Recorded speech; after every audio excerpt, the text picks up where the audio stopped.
when it comes to strategies and successful implementation of such platforms, what practical steps are needed to be taken for a successful transition and implementation of these? One huge thing is definitely harmonization. So if you're dealing with a client that has maybe multiple sites globally, or even multiple sites within one specific region, when you move into using a digital validation solution, you are taking a step towards harmonization. Okay. And what I've seen is that one of the greater downfalls of using the tool is if everybody continues to do whatever they were doing in paper, if you can take steps towards harmonization, first of all, it's going to be easier to set up your digital validation solution. Ideally, you should be starting to harmonize before you take the steps into it because it's very difficult to retrospectively do it once you're up and running in the system. I've seen, I suppose, in implementations that I've been involved with, both sides of that. So I've seen where the harmonization was done prior to implementing the digital validation solution. It takes a lot of work. Like there's no two ways about it. It takes a lot of work to get different sites harmonized. In paper, it's probably more work in one way. But when you get into the digital validation solution, then as a harmonized business unit, it's very, very effective. Like your expansion of the tool becomes so much easier because every time a new site comes on board, you're not building new document templates. You have a defined structure for, say, your workspace. If you're using a solution that has workspaces, you know how the workspace is to be set up, and then when you're going into your implementation, it makes the implementation so much easier because we know how to do this. We know how to validate it, and there's minimal setup. Yeah, we might have to set up maybe approval workflows or something like that. But for the most part, once it's a harmonized, um, I suppose, business unit, that becomes easy. I've seen it where they're trying to do harmonization post implementation. Okay, and where that becomes messy is a lot of these solutions are set up where there's links across everything. So you like one particular solution, you'll have disciplines that are linked to document templates and approval templates, and then they're linked from the discipline to your workspace structure. And if you have multiple disciplines, like you will see variations. Like you'll see one site will say, "Oh, we do C and Q." Another site will say, "We do CQV." Another site will say, "We just do commissioning. We just do qualification, whatever." There's all these different variations that you'll see that are essentially the same thing. And then when you're trying to reconcile that afterwards for harmonization, it becomes very difficult because you could be into the realm of, creating a new folder structure where there's an existing one that has documents in there, and then it's trying to reconcile that afterwards. So harmonization is definitely a huge factor. Sorry for rambling if I am. Not at all. I think everyone's got to be on board, haven't they, and to take on the change as such as well. But from like the practical delivery of a solution and the platform itself, from kind of rollout phase through and beyond, and kind of maintaining the effectiveness of the system and the platform into a business. What's the if you were to structure it in that sense, what would be the first step that would be arguably the best thing to do, and then what would be the almost the aftercare actions thereafter as well? So whether it's a phase rollout or pilot programs, like how would that look? Joanne, I don't know if you've kind of implemented something in the past. Yeah, sure. I did. I also just popped in the chat the comment that starting with the end in mind is often quite helpful in determining your implementation roadmap.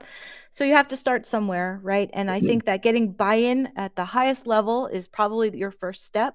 And then you can determine how you want to baby step your way into this. I think having a pilot program or some small way to get started and just practice where there's not a lot of risk is often very helpful. Pick a site. We talked, Chris talked about the harmonization, and that is very, very, very important to think about that in advance. But maybe you just start small. You start with one representative section, whether it's a site or a department or a project or something like that, and get a team trained up so that they can use it. Make sure that you have your champion overseeing all of this and also learning along the way. I think it's really important. I always say that people support what they help create.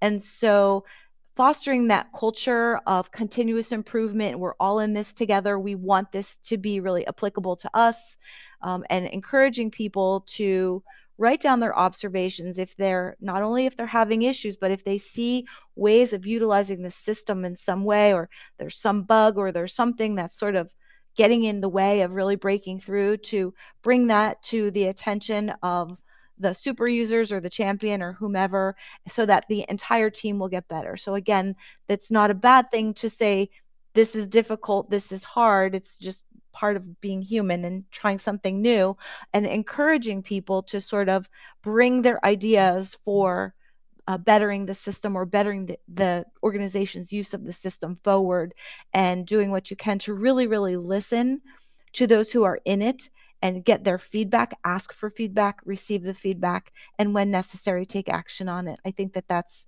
one of the things that is primary consideration, because we are again dealing with people. It's not just widgets. We're not machines. We can't just push buttons, unfortunately, and make all this happen. We're doing what we can to make it digital, but there are humans behind all of it. So I think that encouraging that sense of collaboration and continuous improvement is really critical. Yeah, I guess as well, if you implement it on a smaller kind of pod initially, rather than into the wider business, and those individuals and those teams can see the value and see the benefit, you've got an internal sponsor there, haven't you, for the rest of the workforce, that actually this is great. It's been hard work, yeah. We've had our hiccups along the way, but it's marvelous. I don't have to try and read Wesley's handwriting every day anymore. You don't want to be doing that every day. Right, they become your cheerleaders, right? You now have a team of champions, a small but mighty team of champions that will go forward and reach out a hand to those who are just jumping on the platform and learning as well, and they can show the tips and tricks that they've learned over time that may not necessarily be documented in the training materials. So yeah, you're right, it's an internal group of champions right there. Absolutely, I think that comes on to the next important point of training and support. Like, you've got a little pot of people there that can.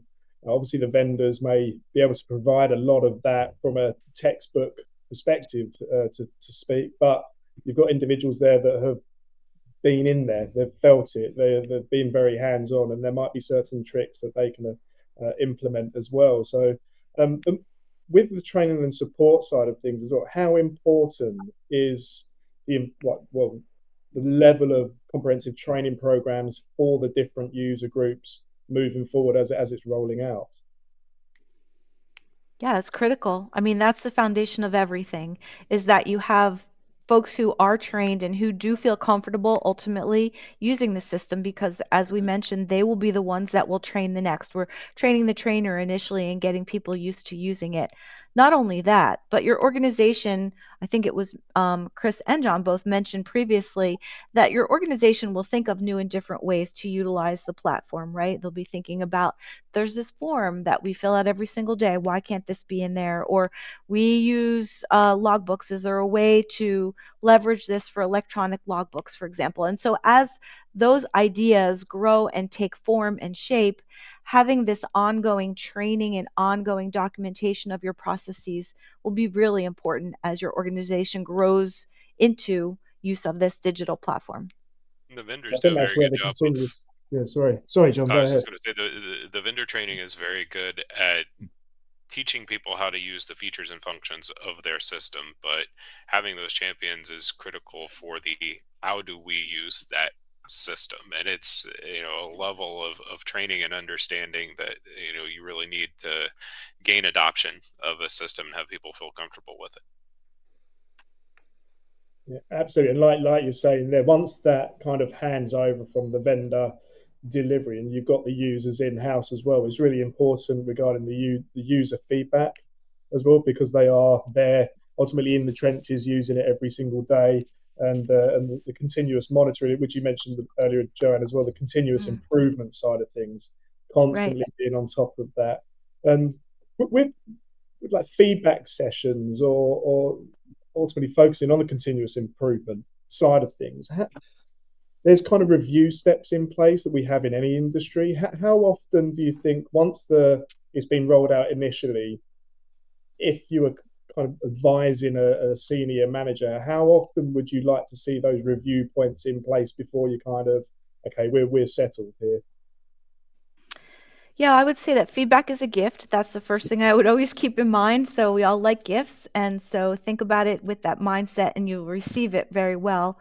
The good and maybe the not so good, the not so pretty stuff. But I would say that you'll fall into your cadence initially when you're first in the implementation phase and the rollout initially. You would want to keep a pretty accurate pulse on the way things are going. Maybe you check in weekly with a few key users in the group. But then that will probably stretch to twice a month and then monthly, and then you can determine if quarterly is enough. But I think always with your champion, with your super users, whatever you want to call that select elite team, you will always want them to be engaged and be open to receiving feedback in whatever way it comes.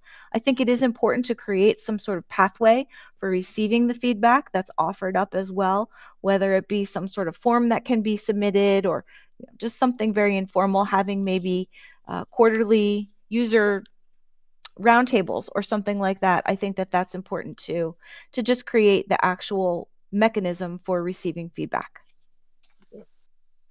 Excellent.